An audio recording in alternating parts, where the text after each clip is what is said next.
ನಮಸ್ಕಾರ ವೀಕ್ಷಕರೇ, ಈ ದಿನ ಕ್ಲಾಸಲ್ಲಿ ಲೀಫ್ ಡಿಸೈನ್ ಮಾಡೋದು ಹೇಗೆ ಅಂತ ನೋಡ್ಕೊಳ್ಳೋಣ. ಈ ವಿಡಿಯೋನ ಎಲ್ಲೂ ಸ್ಕಿಪ್ ಮಾಡದೆ ಕೊನೆವರೆಗೂ ನೋಡಿ, ಯಾಕೆಂದರೆ ಇದರಲ್ಲಿ ಸ್ಕೆಚ್ ಮಾಡಿ ನಾನು ಡ್ರಾ ಮಾಡಿನೂ ಸಹ ನಿಮಗೆ ಡೀಟೇಲ್ ಆಗಿ ಹೇಳಿದ್ದೀನಿ.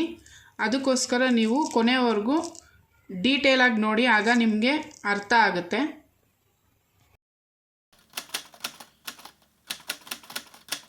ಪ್ರೀವಿಯಸ್ ಕ್ಲಾಸಲ್ಲಿ ಮ್ಯಾಜಿಕ್ ಸ್ಟಿಚ್ಚು ಹಾಕೋದನ್ನು ನೋಡ್ಕೊಂಡಿದ್ವಿ. ಇದಕ್ಕೆ ಬೇಕಾಗಿರೋಂಥ ಮೆಟೀರಿಯಲ್ಲು ಲೀಫ್ ಡಿಸೈನ್ಗೆ ನಾನು ಯಾವಾಗಲೂ ಹೇಳೋ ಹಾಗೆ ಟುಲಿಪ್ ಕಂಪ್ನಿದು 14 0.5 ಕ್ರೋಶಾ ಸೂಜಿ ತೊಗೊಂಡಿದ್ದೀನಿ. ಹಾಗೆ ಸಿಲ್ಕ್ ಥ್ರೆಡ್ಡು 2 ತೊಗೊಂಡಿದ್ದೀನಿ. ಇದನ್ನು ಈ ರೀತಿ ನಾಟ್ ಹಾಕಿ ಇಟ್ಕೊಂಡಿದ್ದೀನಿ. ನಮಗೆ 2 ಎಳೆ ಬೇಕಲ್ವ, ಅದಕ್ಕೋಸ್ಕರ. ಹಾಗೆ ಸ್ವಲ್ಪ ಬೀಡ್ಸು ಮತ್ತು ಇದಕ್ಕೆ ಮಿಷಿನ್ ಥ್ರೆಡ್ನ ತೊಗೊಂಡಿದ್ದೀನಿ ಬೀಡ್ಸ್ ಹಾಕೋದಕ್ಕೆ. ನೀವು ಯಾವುದೇ ಬೀಡ್ಸ್ ಆಗಲಿ ಮತ್ತು ಕುಂದನ್ ಯಾವುದನ್ನು ಬೇಕಾದರೂ ಹಾಕೋವಾಗ ಮಿಷಿನ್ ಥ್ರೆಡ್ ತೊಗೊಂಡ್ರೆ ಲೈಫು ಚೆನ್ನಾಗಿ ಬರುತ್ತೆ. ಅದಕ್ಕೋಸ್ಕರ ಇದನ್ನು ಸಹ ನಾನು 2 ಎಳೆ ತೊಗೊಂಡಿದ್ದೀನಿ. ಈ ರೀತಿ ನಿಮಗೆ ಯಾವ ಶೇಪ್ ಬೇಕೋ ಆ ಶೇಪಲ್ಲಿ ಒಂದು ಲೀಫ್ನ ಡ್ರಾ ಮಾಡ್ಕೊಳ್ಳಿ. ಹೀಗೆ ಡ್ರಾ ಮಾಡ್ಕೊಂಡಿದ್ದಾದಮೇಲೆ ಈ ಎಡ್ಜ್ ಇರುತ್ತಲ್ವ, ಈ ಎಡ್ಜಿಂದ ದಾರಾನ ಈ ರೀತಿ ಮೇಲೆ ತಗೊಂಡು ಇಲ್ಲೊಂದು ಚಿಕ್ಕದಾಗಿ ಸ್ಟಿಚ್ನ ಹಾಕ್ಕೋಬೇಕು. ನಮಗೆ ಎಷ್ಟು ಡಿಸ್ಟೆನ್ಸ್ ಬೇಕೋ ಅಷ್ಟರಲ್ಲಿ ಈ ರೀತಿ ಹಾಕಿ ಮತ್ತೆ ಇಲ್ಲಿ ಚಿಕ್ಕದಾಗಿ ಒಂದು ಸ್ಟಿಚ್.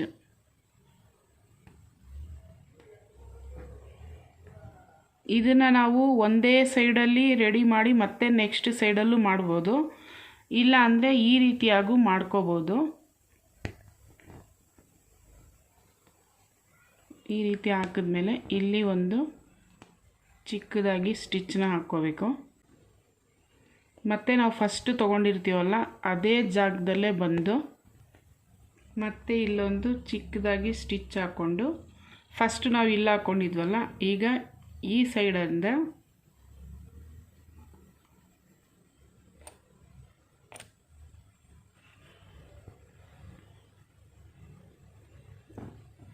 ಈ ರೀತಿ ಕಂಟಿನ್ಯೂ ಮಾಡ್ತಾ ಹೋಗಬೇಕು.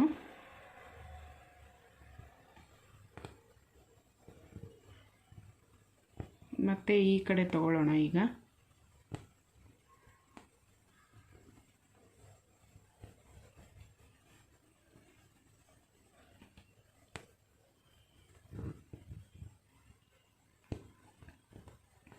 ನಾವು ಲೈನ್ ತೊಗೊಂಡಿರ್ತೀವಲ್ಲ ಆ ಲೈನ್ಗೆ ಕರೆಕ್ಟಾಗಿ ನಾವು ಎಂಡ್ ಮಾಡ್ಕೋಬೇಕು. ಆ ರೀತಿ ಬರಬೇಕು.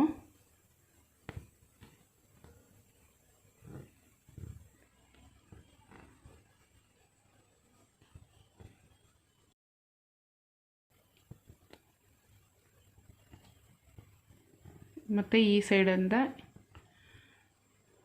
ಈ ರೀತಿ ನೀವಿಲ್ಲಿ ತೊಗೊಂಡಾಗ ತುಂಬಾ ಡಿಸ್ಟೆನ್ಸ್ ತೊಗೋಬೇಡಿ, ಯಾಕೆಂದರೆ ಇಲ್ಲಿ ಕವರ್ ಆಗೋವಾಗ ಇಲ್ಲಿ ಬರುತ್ತೆ, ಇಲ್ಲಿ ಸ್ಪೇಸ್ ಖಾಲಿ ಆಗುತ್ತೆ. ಅದಕ್ಕೋಸ್ಕರ ನಾವು ಫಸ್ಟು ಹಾಕಿರ್ತೀವಲ್ಲ ದಾರಾನ, ಅಲ್ಲಿಂದನೇ ಮತ್ತೆ ಈ ರೀತಿ ದಾರಾನ ಮೇಲೆ ತೊಗೋಬೇಕು. ಆಗ ಫಿನಿಶಿಂಗ್ ಅನ್ನೋದು ನೀಟಾಗಿ ಬರುತ್ತೆ.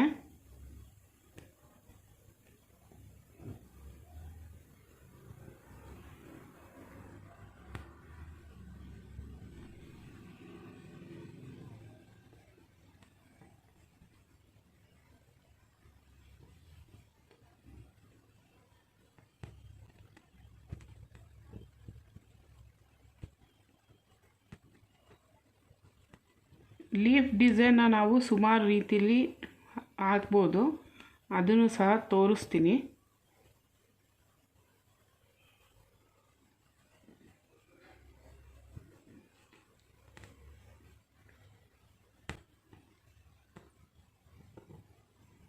ಫಿನಿಶಿಂಗ್ ಅನ್ನೋದು ಮಾತ್ರ ನೀಟಾಗಿ ಬರಬೇಕು. ಆ ರೀತಿ ನೋಡಿಕೊಂಡು ನೀವು ಸ್ಟಿಚ್ನ ಮಾಡ್ತಾ ಇರಬೇಕು.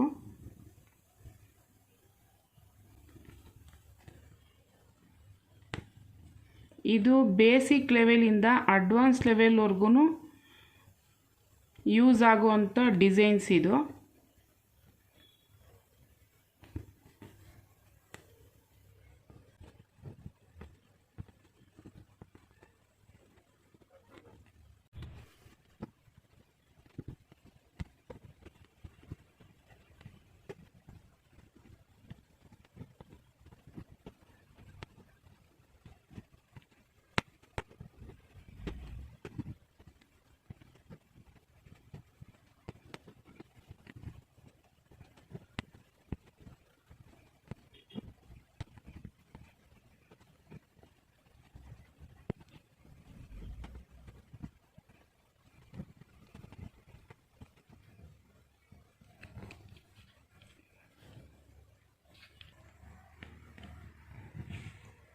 ನಾವಿಲ್ಲಿ ಲೀಫ್ನ ಸ್ವಲ್ಪ ಈ ಕಡೆ ಶೇಪು ಅಗಲ ತೊಗೊಂಡಾಗ ನಿಮಗೆ ಪೂರ್ತಿಯಾಗಿ ಇದೇ ರೀತಿ ಬರೋದಿಲ್ಲ.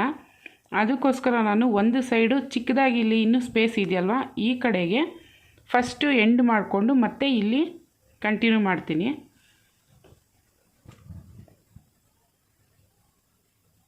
ನಾವು ಸ್ಟಿಚ್ ಹಾಕೋದು ಕಾಣಿಸ್ಬಾರ್ದು, ಆ ರೀತಿ ಬರಬೇಕು. ನೋಡಿ ಯಾವ ಥರ ಬರ್ತಾ ಇದೆ ಅಂತ.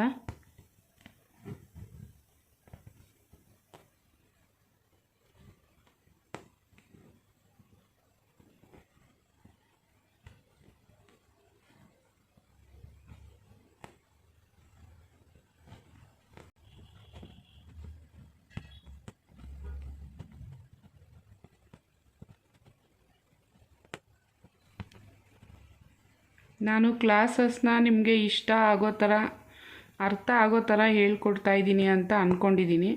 ನಿಮಗೇನಾದರೂ ಡೌಟ್ ಇದ್ದರೆ, ಇಲ್ಲ ಬೇರೆ ಯಾವುದಾದ್ರೂ ಡಿಸೈನ್ನ ನೀವು ಕಲಿಯೋದಿದ್ದರೆ ನೀವು ಕಮೆಂಟಲ್ಲಿ ನನಗೆ ತಿಳಿಸಿ.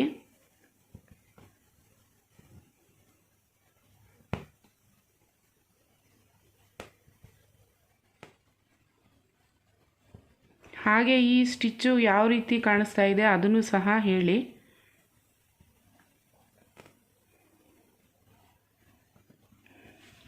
ನೋಡಿ ಯಾವ ರೀತಿ ಬಂದಿದೆ.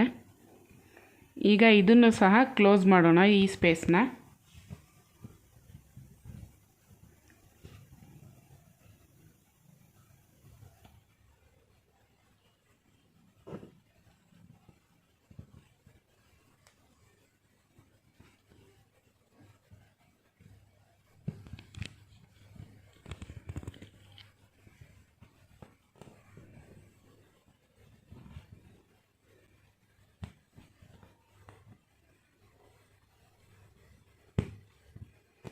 ಆರಿ ವರ್ಕು ಕಷ್ಟ ಅಂತ ಅನಿಸುತ್ತೆ, ಅಂದ್ಕೋಬೇಡಿ ಆ ರೀತಿ.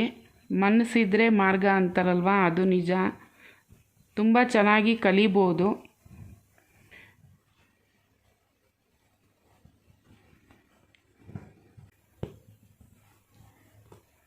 ನಾವು ಡ್ರಾ ಮಾಡಿರ್ತೀವಲ್ಲ, ಅದ್ರ ಒಳಗಡೆ ನೀಟಾಗಿ ಫಿನಿಶಿಂಗ್ ಬರಬೇಕು.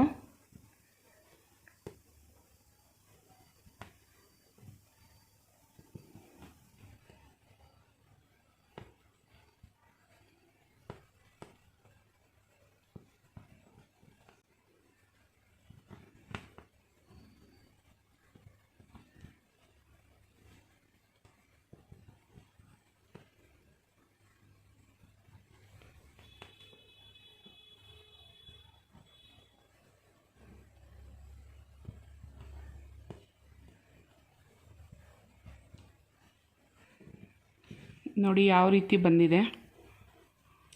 ಈಗ ಎಡ್ಜಸ್ ಸ್ಟಿಚ್ನ ಹಾಕ್ಕೊಂಡು ಹೋಗೋಣ. ಇದು ದಾರಾನ ಇಲ್ಲಿ ನಾಟಾಕೋದು ಬೇಡ, ಇದೇ ಥ್ರೆಡ್ಡಲ್ಲಿ ಇದೇ ರೀತಿಯಾಗಿ ಕಂಟಿನ್ಯೂ ಮಾಡ್ತಾ ಹೋಗೋಣ.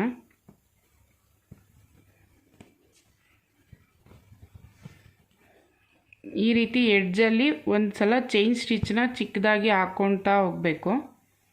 ಆಗ ಫಿನಿಶಿಂಗು ನೀಟಾಗಿ ಬರುತ್ತೆ.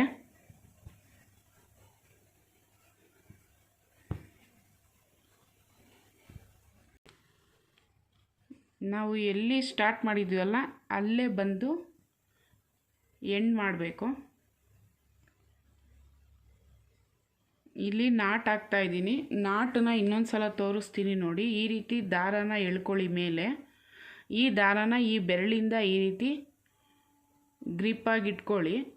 ಮತ್ತು ಇದ್ರ ಪಕ್ಕದಲ್ಲೇ ಸೂಜಿನ ಚುಚ್ಚಿ ದಾರಾನ ಮೇಲೆ ತಗೊಂಡು ಇದ್ರ ಒಳಗಡೆಯಿಂದ ನಾವು ಫಸ್ಟ್ ತೊಗೊಂಡಿದ್ದೀವಲ್ಲ ದಾರ, ಅದ್ರ ಒಳಗಡೆಯಿಂದ ಈ ರೀತಿ ದಾರಾನ ಮೇಲೆ ಎತ್ಕೊಳ್ಳಿ.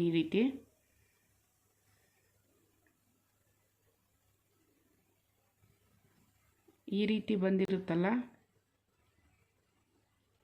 ಇಲ್ಲಿ ತೋರಿಸ್ತೀನಿ ನೋಡಿ. ಈ ರೀತಿ ತಗೊಳ್ಳೋದು.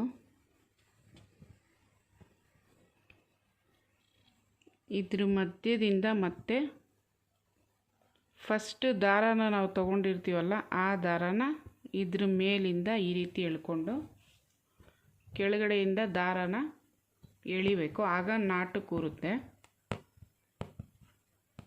ನಾನು ಎಲ್ಲ ಕ್ಲಾಸಲ್ಲೂ ನಾಟು ಯಾವ ರೀತಿ ಹಾಕಬೇಕು ಅನ್ನೋದನ್ನು ತೋರಿಸ್ತಾನೇ ಇರ್ತೀನಿ. ಯಾಕೆಂದರೆ ನಾವು ಡಿಸೈನ್ ಎಷ್ಟೇ ಚೆನ್ನಾಗಿ ಮಾಡಿದ್ರೂ ನಾಟು ಇಂಪಾರ್ಟೆಂಟ್ ಆಗುತ್ತೆ. ನಾಟು ಕೂರಲಿಲ್ಲ ಅಂದರೆ ನೀವು ಹಾಕಿರೋ ಡಿಸೈನ್ ಎಲ್ಲ ವೇಸ್ಟ್ ಆಗುತ್ತೆ. ಅದಕ್ಕೋಸ್ಕರ ನಾನು ಎಲ್ಲ ಕ್ಲಾಸಲ್ಲೂ ಸಹ ನಾಟು ಯಾವ ರೀತಿ ಹಾಕೋದನ್ನ ಅಂತ ಡೀಟೇಲಾಗೇ ತೋರಿಸ್ತಾ ಬರ್ತಾಯಿದ್ದೀನಿ ನೋಡಿ. ಇದು ಫಿನಿಶಿಂಗ್ ಆಗಿದೆ. ಇದಕ್ಕೆ ಬೀಡ್ಸಲ್ಲಿ ಫಿನಿಶಿಂಗ್ ಟಚ್ ಅಂತ ಕೊಡೋಣ. ಬೀಡ್ಸ್ನ ಎರಡೆರಡೇ ಬೀಡ್ಸ್ಗೆ ನಾವು ಈ ರೀತಿ ಚೈನ್ನ ಹಾಕ್ಕೊಳ್ತಾ ಹೋಗೋಣ. ಆಗ ಬೀಡ್ಸು ಚೆನ್ನಾಗಿ ಶೇಪಲ್ಲಿ ಚೆನ್ನಾಗಿ ಕೂರುತ್ತೆ, ಹಾಗೆ ಬೇಗ ಇದಾಗೋದಿಲ್ಲ. ನೋಡಿ, ಎರಡೇ ಬೀಡ್ಸ್ ಹಾಕಿದ್ದೀನಿ. ತುಂಬ ಬೀಡ್ಸ್ ಹಾಕಿದ್ರೆ ಏನಾಗುತ್ತೆ ಅಂದರೆ ಈ ರೀತಿ ಎದ್ದೊಳುತ್ತೆ. ನಾವಿಷ್ಟು ಕಷ್ಟಪಟ್ಟು ಮಾಡಿರ್ತೀವಲ್ಲ ಡಿಸೈನ್ಸು, ಹಾಳಾಗಬಾರ್ದಲ್ವಾ, ಅದಕ್ಕೋಸ್ಕರ ಎರಡೆರಡೇ ಬೀಡ್ಸ್ನ ಈ ರೀತಿ ಹಾಕ್ತಾ ಹೋಗಬೇಕು. ಇದು ಫಿನಿಶಿಂಗು ಪರ್ಫೆಕ್ಟಾಗಿ ಬರುತ್ತೆ ನೋಡಿ. ಇದು ಎದ್ದೊಳೋದಿಲ್ಲ.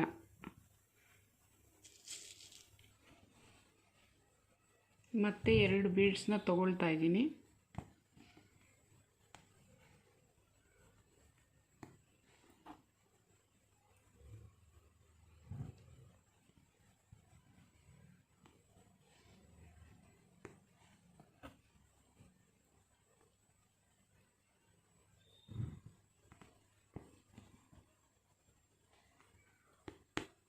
ನೋಡಿ, ಬೀಡ್ ಲೈನು ಆಗಿದೆ.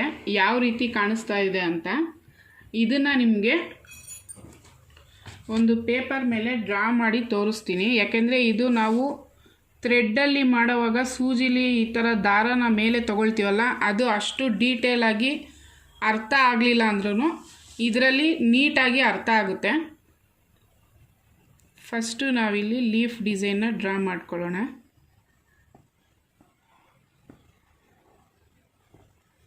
ನಾವು ಹಾಕಿರೋಂಥ ಶೇಪು ಈ ರೀತಿ ಇದೆ.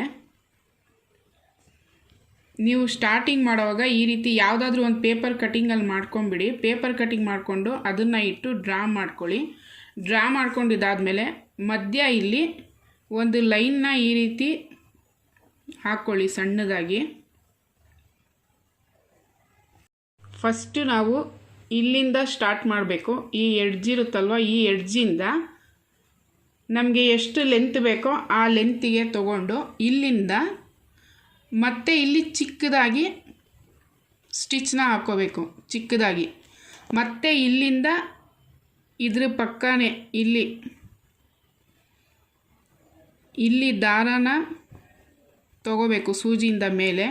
ಮತ್ತು ಇಲ್ಲಿ ಚಿಕ್ಕದಾಗಿ ಸ್ಟಿಚ್ನ ಹಾಕ್ಕೋಬೇಕು.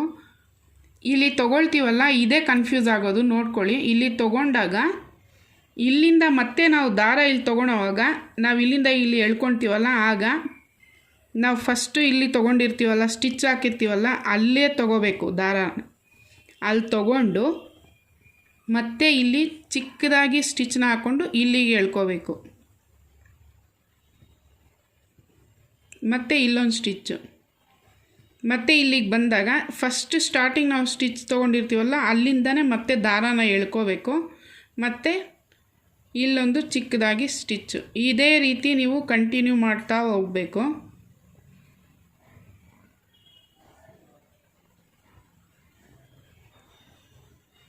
ಈ ರೀತಿ ಕಂಟಿನ್ಯೂ ಮಾಡ್ತಾ ಹೋದರೆ ನಿಮಗೆ ಇದು ಕ್ಲೀನಾಗಿ ಈ ಲೈನಲ್ಲೇ ಇದೆಲ್ಲನೂ ಫಿಲ್ ಆಗುತ್ತೆ. ಈ ರೀತಿ